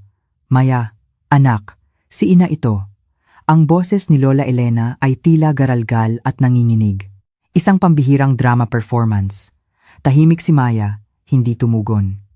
Naramdaman ni Lola Elena na binigyan siya ng stage, kaya nagpatuloy siya sa kanyang acting. Anak, patawarin mo ako tungkol kagabi. Talaga, humihingi ako ng tawad. Masyado akong maraming iniisip. Stress mula nang mawala ang iyong ama. Hindi ko sinasadya, anak. Nagkamali ako. Talagang nagsisisi ako. Tahimik pa rin si Maya. Ang kanyang isip ay nag-uulit ng alaala ni Junjun na nanginginig sa terasa. Nagkamali, stress. Ang dahilan na iyon ay tila napakababaw at nakakainsulto. Umuwi ka na, anak. Umuwi na kayo sa bahay. Oo, bahay mo rin ito. Bahay ni Junjun. Pang-uudyok ni Lola Elena ulit. Ang kanyang boses ay lalong naging awa-awa. Miss na ni Lola si Junjun. Buong araw na tahimik ang bahay nang wala siya. Hindi ako makatulog buong gabi. Hindi ako makakain. Patuloy akong nag-iisip sa inyong dalawa sa labas na ginawin. Patawarin mo na si Lola, ha, mahal. Halos matawa nang sinisik si Maya nang marinig iyon. Anong uri ng pangungulila ang lumitaw lang matapos dumating ang sulat mula sa abogado? Sinilip niya si Junjun na ngayon ay nakatingin sa kanya nang may tanong. Hinaplos niya ang ulo ng kanyang anak at pagkatapos ay bumalik ang focus sa tawag. Tama na ang sandiwara play na ito. Matapos tapusin ni Lola Elena ang serye ng kanyang mga palsong, false paghingi ng tawad at pagsisisi, ang tanging nakuha niya mula kay Maya ay katahimikan. Isang katahimikan na naramdaman niyang mas nakakatakot kaysa galit. Maya, nandyan ka pa? Nak? Tanong ni Lola Elena, nag-aalala. Sa wakas, nagsalita si Maya. Ang kanyang boses ay tila kalmado, malinaw, at walang emosyon. Isang nakamamatay na katahimikan. Uuwi ako bukas, inay. Isang sinag ng pag-asa ang agad na sumikat sa puso ni Lola Elena. Tagumpay. Nagtagumpay ang kanyang plano. Oh, salamat anak. Maghahanda ako ng paborito mong pagkain at ni Junjun.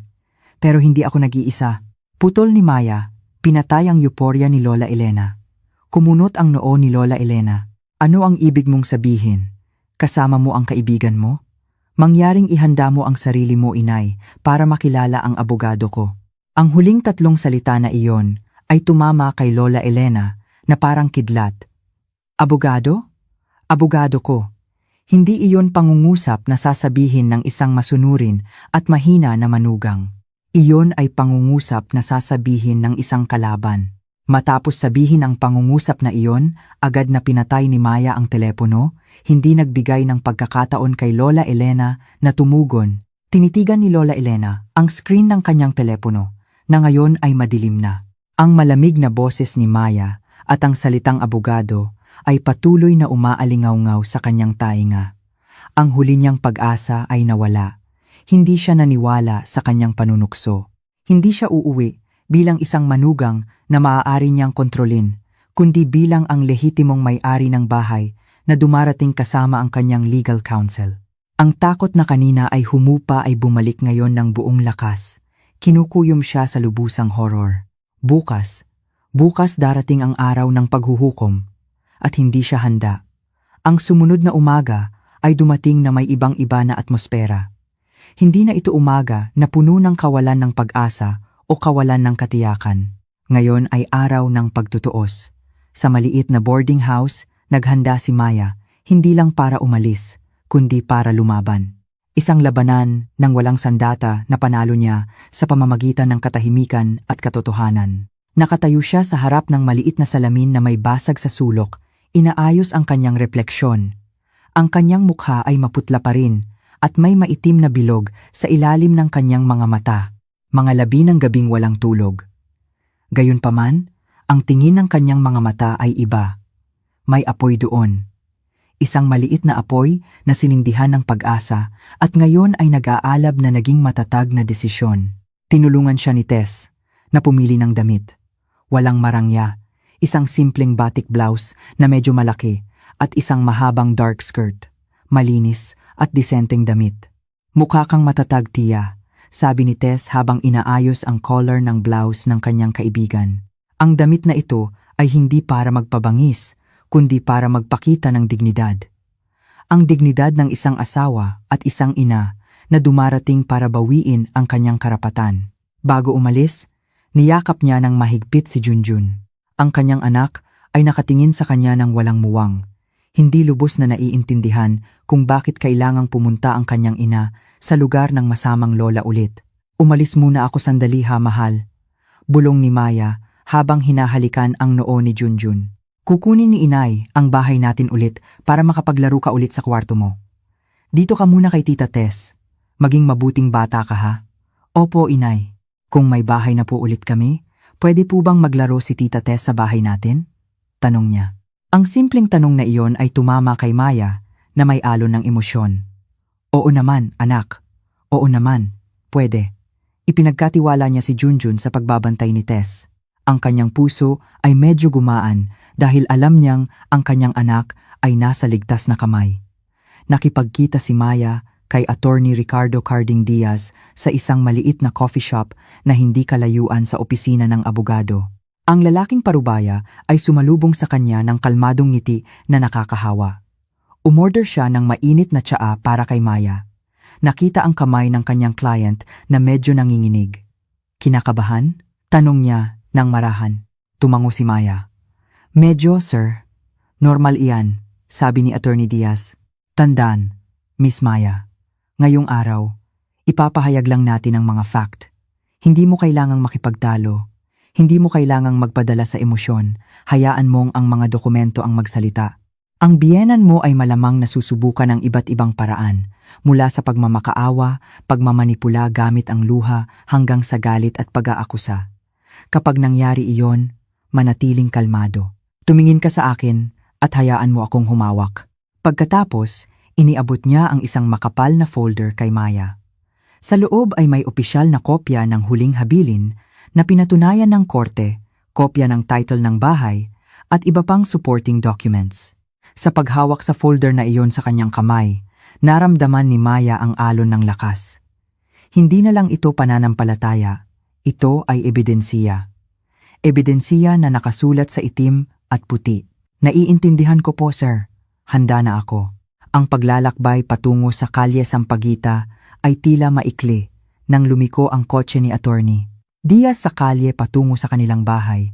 Ang unang tanawin na sumalubong sa kanila ay isang malaking dilaw na karatula na nakatayo sa harap ng bakuran. Ang malalaking pulang letra sa ibabaw ay tila sumisigaw. Ibinebenta. Kontrakin si Javier 081XX. Ang tanawin na iyon ay napaka-ironic. Isang monument ng kasakiman na totoo. Huminga ng malalim si Maya. Talagang hindi nag-aksaya ng oras ang kanyang biyenan. Nagpark sila at naglakad patungo sa pangunahing pinto. Ang bawat hakbang ay tila mabigat, na parang naglalakad siya sa kasaysayan ng kanyang pagdurusa. Ito ang lugar kung saan umasa siyang magtatayo ng masayang pamilya. At ito rin ang lugar kung saan siya itinapon sa gitna ng bagyo. Naglakad si Attorney Diaz sa tabi niya. Ang kanyang solidong presensiya ay nagbigay sa kanya ng lakas. Itinaas ni Maya ang kanyang kamay at pinindot ang bell. Matapos ang ilang sandali na tila nakakakaba, bumukas ang pinto. Nakatayo si Lola Elena sa may pinto. Ang kanyang hitsura ay malayo sa arrogance ng 2 araw na nakalipas. Ang kanyang mukha ay kuyo masama. Ang kanyang mga mata ay bengkak at pula at pinilit niya ang isang ngiti na mukhang mas parang isang kirot. Nang makita si Maya, agad siyang nag-abot ng kanyang mga kamay. Sinusubukang yakapin ang kanyang manugang. Maya, anak, sa wakas ay umuwi ka na, nak. Nag-alala ako ng husto. Sigaw niya sa garalgal na boses na ginawa-gawa. Ngunit hindi umabante si Maya. Nanatili siyang nakatayo. Hindi sinalubong ang yakap. Ang kanyang malamig at distance na attitude ay ang kanyang unang sagot. Magandang hapon, inay. Ang kanyang tono ay magalang, ngunit walang init. Nang makita ang eksena, agad na humakbang si Attorney Diaz. Pinutol ang awkward na family drama. Magandang hapon, Miss Elena. Ipapakilala ko po, ako si Diaz, legal counsel ni Miss Maya, sabi niya sa boses na kalmado ngunit matatag. Ang pagbanggit ng legal counsel ay agad na nagpabago sa atmosfera ng pulong mula sa family drama tungo sa isang opisyal na usapin. Natigilan ang ngiti sa mukha ni Lola Elena. Tiningnan niya si Attorney Diaz nang may pag-iingat at pagkatapos ay bumalik sa pagtingin kay Maya nang may fake na tingin ng nasasaktan. Abogado? Bakit may abogado, anak? Ang problema ng pamilya ay maaari nating ayusin ng maayos. Pumasok po tayo at mag-usap sa loob, ma'am, sabi ni Attorney Diaz. Binaliwala ang tanong at magalang na inanyayahan silang pumasok. Umupo sila sa sala sa parehong sofa kung saan bumagsak si Lola Elena matapos basahin ang warning letter kahapon. Ironiko, ngayon ay nakaupo siya sa gilid ng sofa, tila tense at na-corner. Habang si Maya at si Attorney Diaz ay nakaupo ng kalmado sa tapat niya. Ang glass table sa pagitan nila ay naging pangunahing stage. Nang walang intro, binuksan ni Attorney Diaz ang kanyang briefcase at kinuha ang folder na ibinigay niya kanina kay Maya. Inilapag niya ang mga dokumento isa-isa sa ibabaw ng mesa. Huling habilin, wasiat, title, deed of sale. Miss Elena, ang aming pagdating ngayon ay upang muling ipatupad ang ipinahayag namin sa pamamagitan ng sulat kahapon, alinsunod sa batas na umiiral at ang huling habilin ng yumaong anak ninyo.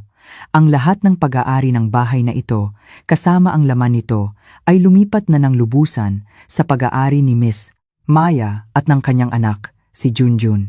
Ang bawat salita na binibigkas ni Attorney Diaz ay parang tunog ng martilyo. Tiningnan ni Lola Elena ang mga dokumento na parang mga makamandag na ahas. Ang mask ng kalungkutan niya ay nagsimulang mag-crack. Hindi maaari, bulong niya. Ang lahat ng dokumento na ito ay totoo at pinatunayan ng mga ahensya ng gobyerno. Ma'am, patuloy ni Attorney Diaz nang may pasensya. Ang yumaong si Ginoong Marco ay inihanda ang lahat ng napakamaayos. Sa sandaling iyon, ang mask ni Lola Elena ay gumuho.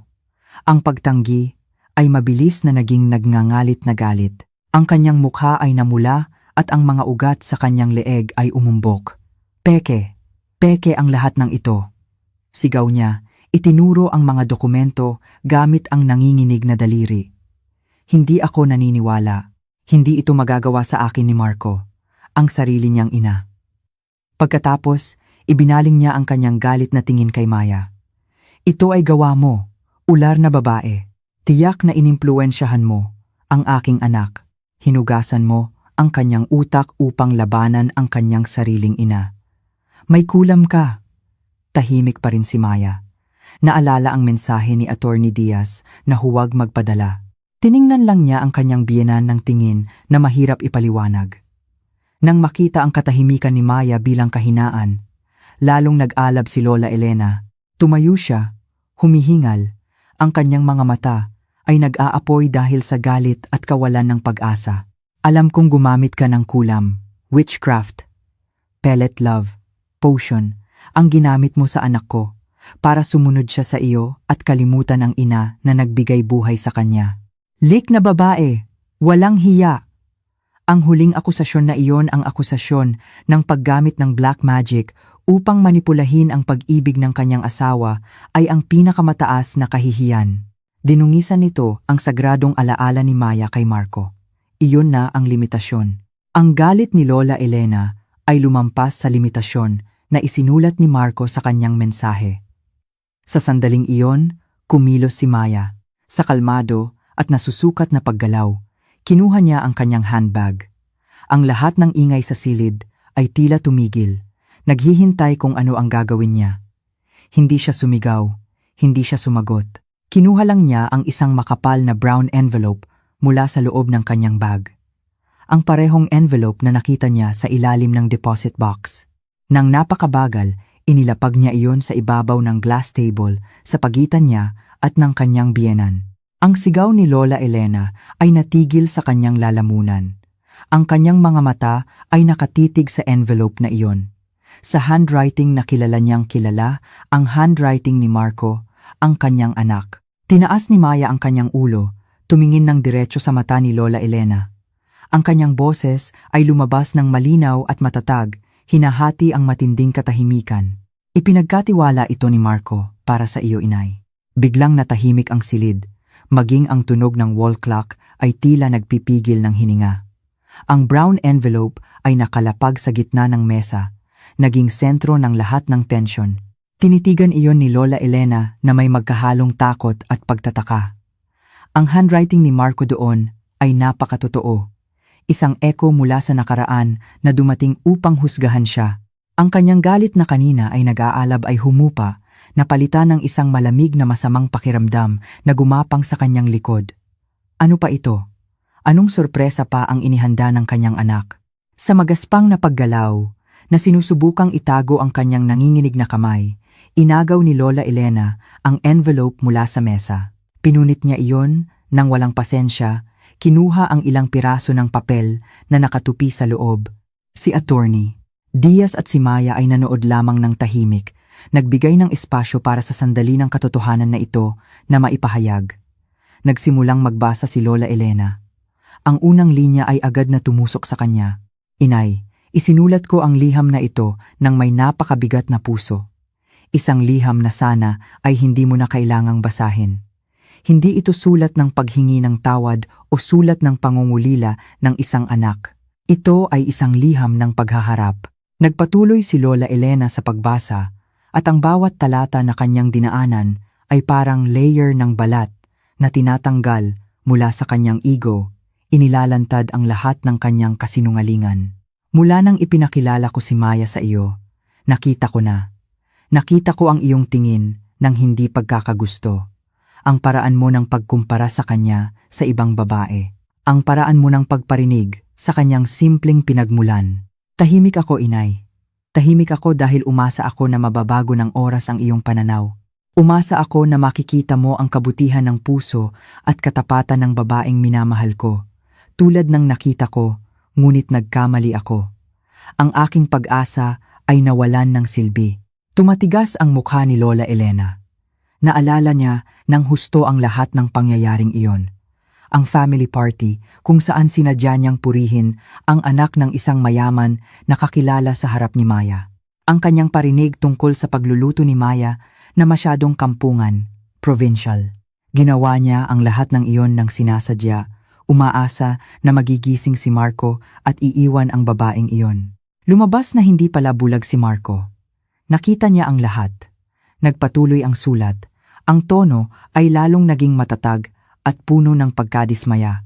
Alam kong hindi mo siya kailanman tinanggap ng totoo. At matapos isilang si Junjun, inakala kong ang presensiya ng apo ay magpapalambot ng iyong puso. Muli, nagkamali ako. Kaya mo pang humingi ng pera sa akin sa likod ni Maya, na may dahilan na para sa pang-araw-araw na pangangailangan. Samantalang alam kong ang budget na binibigay ko ay higit pa sa sapat. Nagreklamo ka sa akin na kuripot si Maya. Samantalang siya ang naghirap na ayusin ang aming finance para makapag-ipon kami para sa kinabukasan ni Junjun. Sinubukan mo kaming sirain. Ang isip ni Lola Elena ay lumipad sa isang hapon ilang buwan bago mamatay si Marco. Tumawag nga siya kay Marco sa opisina, nagreklamo tungkol sa kakulangan ng pera at sinisi si Maya. Tahimik lang si Marco sa telepono at pagkatapos ay nag-transfer ng pera nang walang maraming komento. Inakala ni Lola Elena na naniwala sa kanya ang kanyang anak. Ngayon ay napagtanto niya na ang katahimikan ni Marco ay hindi tanda ng pagsang-ayon, kundi tanda ng matinding pagkadismaya. Habang lalo siyang nagbabasa, lalong gumuho ang kanyang depensa.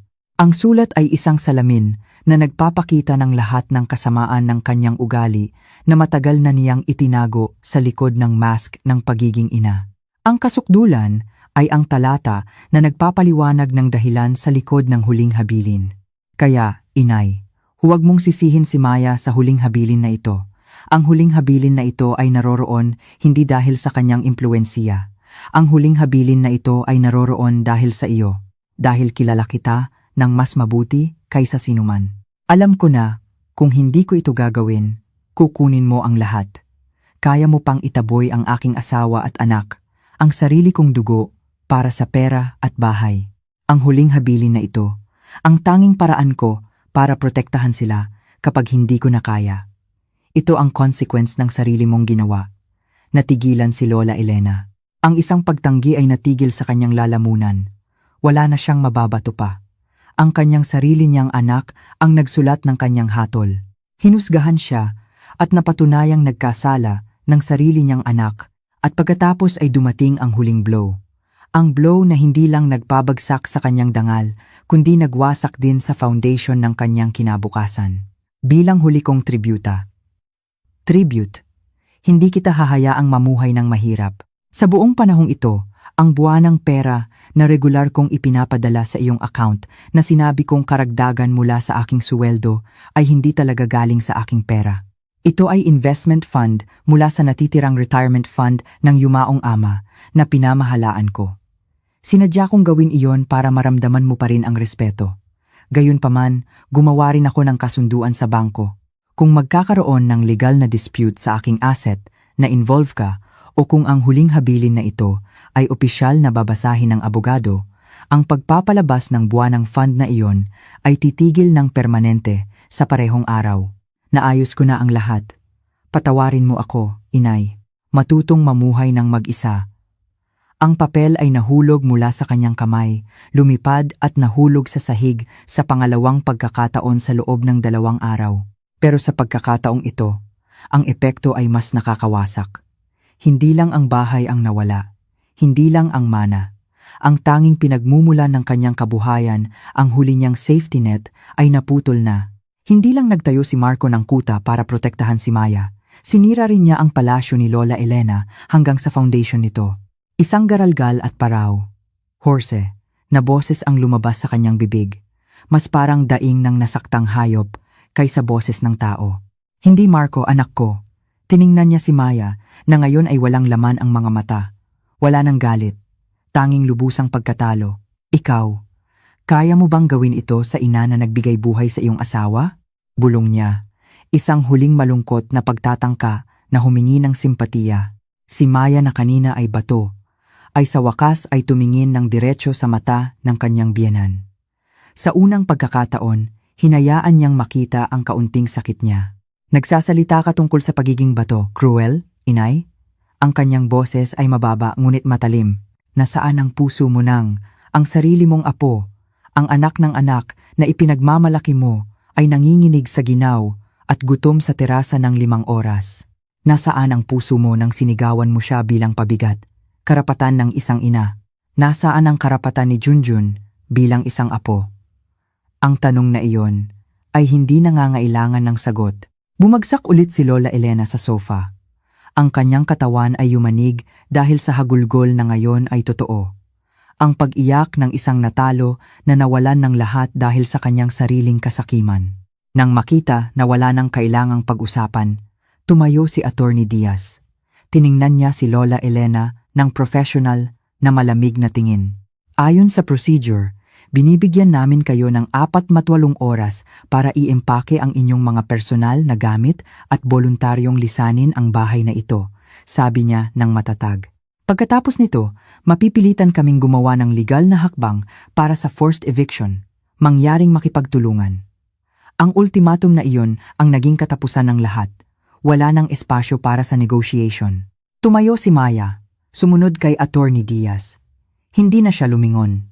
Hindi na niya kailangang makita ang pagkasira ng babaeng iyon nang mas matagal pa. Nang lumabas siya ng pinto, dumaan sa karatula ng IB Nebenta na malapit na niyang tanggalin at huminga ng malayang hangin. Hindi niya naramdaman ang euphoria ng tagumpay. Naramdaman niyang hollow, malungkot, ngunit payapa rin. Tapos na ang labanan. Ang hustisya na inihanda ng pag-ibig ng kanyang asawa mula sa likod ng libingan ay sa wakas ay naipatupad. Iniwan niya si Lola Elena sa loob ng bahay na iyon nang mag-isa upang magdalamhati sa mga puwing debris na nilikha niya sa sarili niyang mga kamay. Ang 48 oras ay parang isang eternity na puno ng pagkakabog. Si Maya at Junjun ay ginugol ang 2 araw na iyon sa boarding house ni Tess sa isang kakaibang paghihintay. Sa isang banda, may takot sa posibilidad na tumanggi si Lola Elena na umalis o magdulot ng gulo. Sa kabilang banda, may isang sinag ng pag-asa na napakaliwanag. Ang pag-asa na, sa wakas, ay makakauwi na sa isang lugar na talagang matatawag na bahay. Si Tess ay naging anghel na tagapagbantay nila sa panahon ng transition na iyon. Sinigurado niya na masaya si Junjun sa pamamagitan ng pag-aanyaya sa kanya na mag-drawing at manood ng cartoon. Samantalang siya ay naging tainga at sandalan para kay Maya na patuloy na nag-iisip. Ginamit ni Maya ang oras na iyon para intindihin ang lahat. Ang tagumpay na ito ay kakaiba. Hinaluan ng natitirang kalungkutan sa pamilyang gumuho. Walang sigawan ng tuwa. Ang naroroon lang ay isang malalim at tahimik na relief. Eksakto matapos ang 48 oras, tumawag si Attorney Diaz. Nagpadala siya ng isang staff para suriin ang sitwasyon at kumpirmahin na walang tao na sa bahay. Ang susi ng bahay, tulad ng instruction, ay iniwan sa ilalim ng doormat. Ang sandali na hinihintay ay sa wakas ay dumating. Sa pusong kumakabog ng malakas, inakay ni Maya ang kamay ni Junjun. Matapos magpasalamat ng malalim kay Tess at mangako na gaganti agad sa lahat ng kanyang kabutihan, naglakad sila patungo sa kanilang bahay na ilang block lang ang layo. Ang bawat hakbang ay tila lalong nagiging totoo. Nang makita ang itim na tarangkahan, hinila ni Junjun ang kamay ng kanyang ina. "Inay, nandyan pa ba si Lola sa loob?" Tanong niya sa mahinang boses. May tono ng takot doon. Lumuhod si Maya. Sinapantaha ang kanyang taas sa kanyang anak. Hinawakan niya ang 2 maliit na balikat at tiningnan ang mga mata ni Junjun ng may malambot ngunit matatag na tingin. Wala na si Lola, mahal. Ngayon bahay na natin ito, Inay at Junjun lang. Ligtas na ang lahat ngayon. Ang paniniwala sa mata ng kanyang ina ay tila sapat na para pakalmahin si Junjun. Kinuha ni Maya ang susi mula sa ilalim ng doormat, nararamdaman ang lamig ng bakal sa kanyang kamay. Ipinasok niya ang susi sa butas ng pinto. Inikot iyon at itinulak ang pinto upang bumukas. Pumasok sila sa loob ng katahimikan. Ang bahay ay naramdaman nilang kakaiba.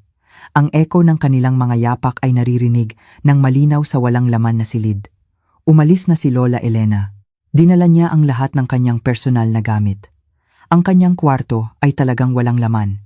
Nag-iwan lang ng kama at lumang wooden cabinet.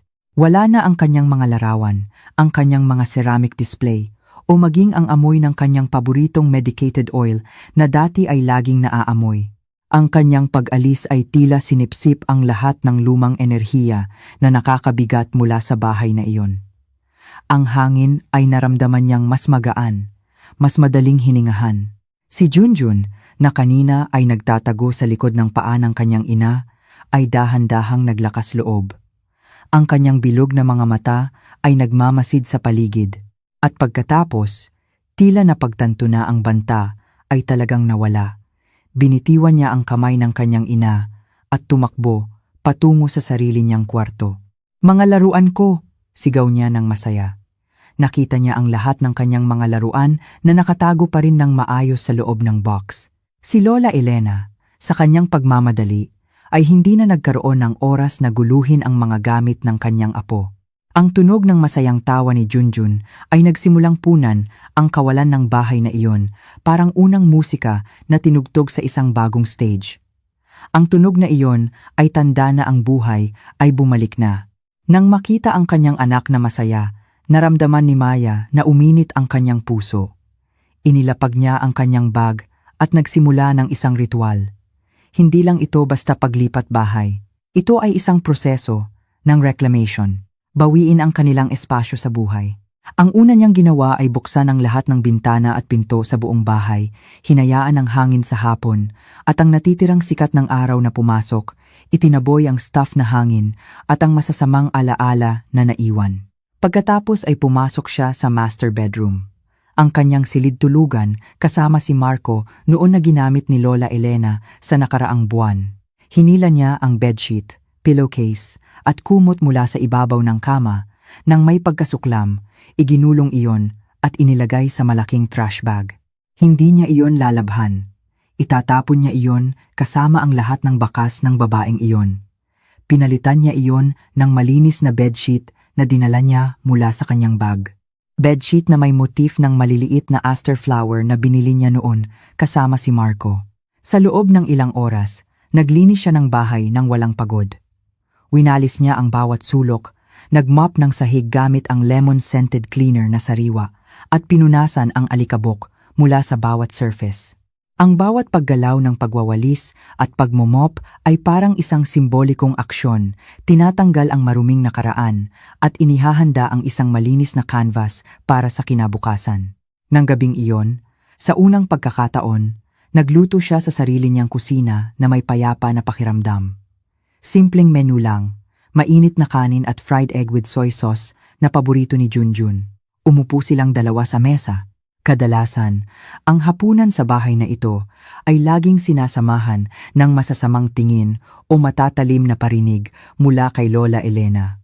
Pero ngayong gabi, tahimik lang at komportable na sinasabayan ng selote, chatter, ni Junjun tungkol sa kanyang dinosaur. "Inay, masarap ang itlog," sabi ni Junjun na puno ang bibig. Ngumiti si Maya, isang totoong ngiti na umabot sa kanyang mga mata. "Kumain ka ng marami." "Ha, Jagoan, champion ni inay." Unquote. Sa simpleng sandali na iyon, sa ilalim ng mainit na dilaw na ilaw, naramdaman ni Maya ang totoong tagumpay.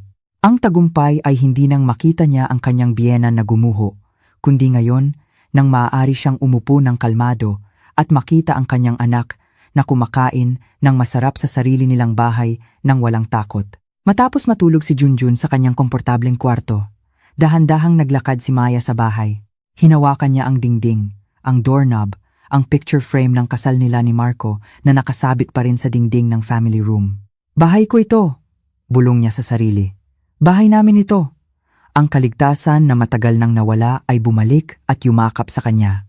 Naramdaman niyang protektado siya hindi lang ng dingding ng bahay na ito, kundi ng pag-ibig ni Marco na hindi kailanman naglaho. Pumasok siya sa kanyang kwarto at nagdesisyon na ayusin ang natitirang mga gamit ni Marco na nasa loob ng aparador. Sa pinakailalim na drawer ng study table ng kanyang asawa, nakita niya ang isang maliit na wooden box. Naalala niya na laging nakalock ang drawer na iyon. Dahil sa pagtataka, kinuha niya ang keychain ng motor ni Marco na nasa loob ng deposit box ng bangko. Ang isa sa maliliit na susi sa keychain ay tugma sa butas ng susi ng drawer. Bumukas ang drawer nang may mahinang tunog. Walang gaanong laman, ilang lumang passbook lang at isang tumpok ng papel. Ngunit ang kanyang mga mata ay tumigil sa isang puting envelope na nakalapag sa pinakatuktok. Ang envelope na iyon ay hindi sealed. Sa harap nito ay nakasulat ang pangalang Ina sa handwriting ni Marco. Ang sulat na ito ay tila mas luma. Ang papel ay medyo mas kusam kaysa sa sulat na ibinigay niya kay Lola Elena kahapon. Ito ay ibang sulat. Isang sulat na isinulat ngunit hindi kailanman na ipadala. Ang kanyang puso ay kumabog. Ano pa ang gustong iparating ni Marco sa kanyang ina nang walang pag-aatubili? Kinuha niya ang sulat na iyon at nagsimulang basahin sa ilalim ng dim na ilaw ng bedside lamp. Ang sulat na nasa kamay ni Maya ay napakaiba mula sa huling sulat na nagwasak kay Lola Elena. Kung ang sulat kahapon ay ang hatol ng isang hukom, ang sulat na ito ay isang sinserong plea mula sa isang anak. Dahan-dahang binasa ni Maya iyon, ang bawat salita ay tumagos sa kanyang puso. Inay, kumusta ka? Sana ay maayos ka lang. Isinulat ko ang sulat na ito dahil may bagay na bumabagabag sa aking puso. Inay, mahal na mahal ko si Maya. Siya ay isang mabuting asawa at ngayon ay isang pambihirang ina para kay Junjun, ang iyong apo. Pero bakit parang hindi mo siya makita? Nakikiusap ako. Inay, tanggapin mo siya bilang sarili mong anak. Buksan mo ang iyong puso para sa kanya at para kay Junjun. Natatakot ako, Inay. Natatakot ako na ang pagkakamaling ito ay magpapatuloy. Natatakot ako na mas bigyan mo ng halaga ang ari-arian at ang tingin ng ibang tao kaysa sa kaligayahan ng aking pamilya. Bahay, pera, lahat ng iyan ay maaaring hanapin. Ngunit ang isang buo at punong-puno ng pag-ibig na pamilya ay walang katumbas. Nakikiusap ako, Inay. Huwag mong hayaang bulagin ng masamang ugali ang iyong konsensya. Ayokong sa isang araw kailangan kong mamili sa pagitan mo at ng aking asawa dahil pareho kayong mundo ko. Itatago ko muna ang sulat na ito. Umaasa ako na sa isang araw ay magkaroon ako ng lakas ng loob na ibigay ito o mas mabuti pa, hindi ko na kailangang ibigay dahil nagbago ka na. Ang iyong anak Marco, muling tiniklop ni Maya ang sulat gamit ang nanginginig na kamay. Ang luha ay tumulo sa kanyang pisngi. Hindi na luha ng kalungkutan sa kanyang kapalaran, kundi luha para sa kanyang asawa. Si Marco ay matagal nang naghihirap ng tahimik. Nakulong siya. Sa gitna, sinusubukang maging tulay sa pagitan ng inang nirerespeto niya at ng asawang mahal niya. Ang sulat na ito ay patunay na sinubukan ni Marco ang daan ng kapayapaan.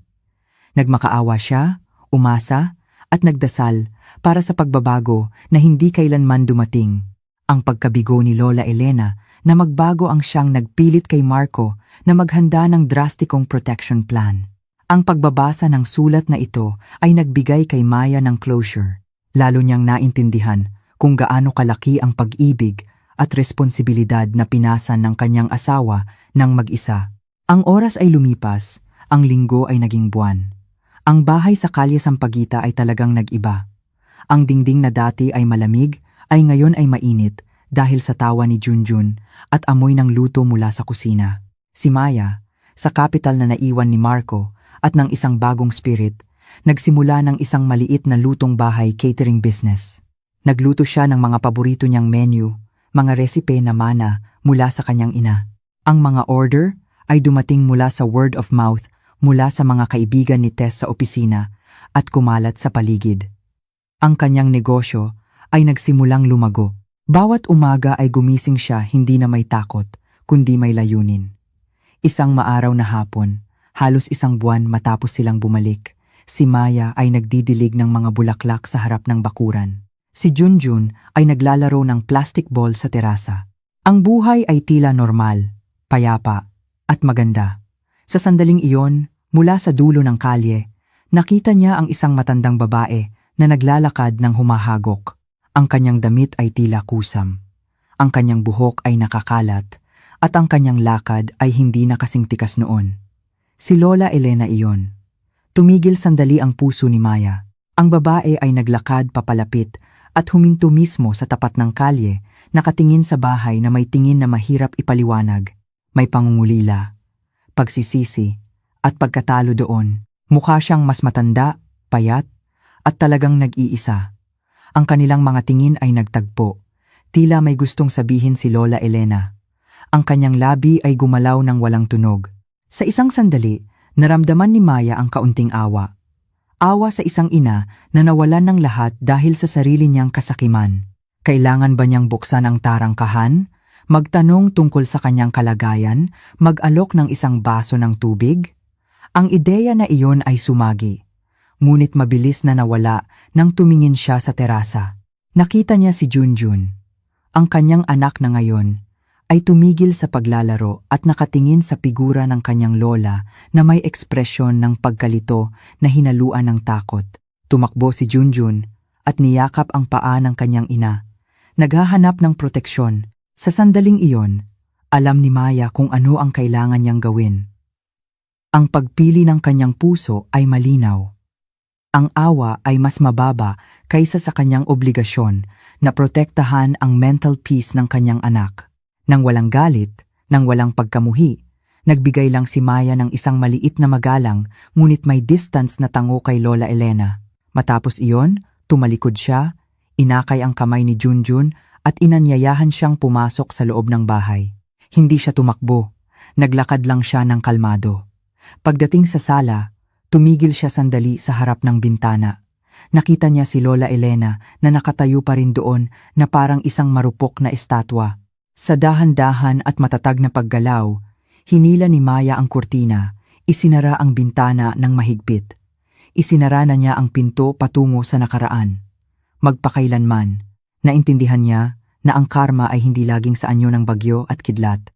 Minsan, ang karma ay isang saradong pinto, isang katahimikan, isang nawawalang pagkakataon na hindi na kailanman babalik. Habang niyayakap niya si Junjun para pakalmahin, tumunog ang kanyang telepono na nakalapag sa mesa. Isang hindi kilalang numero. Sa pag-aatubili, sinagot niya iyon. Magandang hapon. Ito ba talaga si Miss Maya, ang may-ari ng dapur ni Ina Catering? Tanong ng isang palakaibigang boses sa kabilang linya. Opo, ako nga, sagot ni Maya. Ipakilala ko po, ma'am. Ako po ay galing sa isang venture capital na kumpanya. Nasubukan na po namin ang ilan sa inyong mga menu at napahanga kami. Interesado po kaming mag-usap patungkol sa potential investment para mapalago pa ang inyong negosyo. Natigilan si Maya. Halos hindi makapaniwala sa narinig. Sa sandaling isinara niya ang isang pinto. Nang matatag, nagbukas ang Diyos ng isa pang pinto na mas malawak para sa kanya. Isang pinto patungo sa isang maliwanag at independent na kinabukasan. Tumingin siya sa labas ng bintana ng kusina. Ang bintana na nakaharap sa likod ng hardin, hindi sa kalye. Si Junjun ay kalmado na, at ngayon ay humahabol ng paru-paro sa damuhan. Ang ginintuang sikat ng araw sa hapon ay nagliliwanag sa kanila. Ngumiti siya. Ang kanyang puso ay puno ng umaapaw na pasasalamat. Ligtas sila, magkasama sila, at magiging maayos ang lahat. At dito na po nagtatapos ang kuwento ni Maya, Marco, at Junjun. Sa bawat bighati at tagumpay na kanilang pinagdaanan, sana ay may napulot tayong aral tungkol sa tunay na kahulugan ng pamilya at katarungan. Ang pag-ibig ni Marco ay nag-iwan ng isang matibay na kuta para sa kaniyang mag-ina at ang katatagan ni Maya ang naghatid ng hustisya. Ngayon, habang nagpapahinga kayo sa inyong tahanan, nais ko pong magtanong, saan man kayo naroroon? Kumusta po kayo? Ano ang kasalukuyan ninyong ginagawa habang pinagninilayan ang mga pangyayari? Anong damdamin ang nangingibabaw sa inyong puso matapos ninyong pakinggan ang kuwentong ito? Mayroon ba kayong kaparehong karanasan ng paglaban para sa inyong karapatan at pamilya? Hinihintay ko po ang inyong mga saloobin, damdamin, at share sa comment section sa ibaba. Kung naantig ang inyong puso, at kung naniniwala kayo sa aming adhikain na magpatuloy pa sa pagbahagi ng ganitong makabuluhang kwento, isang like at subscribe po ang malaking pasasalamat at tulong na maibibigay ninyo sa aming channel. Maraming salamat po sa inyong oras, suporta, at pagmamahal. Mag-ingat po tayong lahat at naway pagpalain ang inyong pamilya. Alas 9 ng gabi,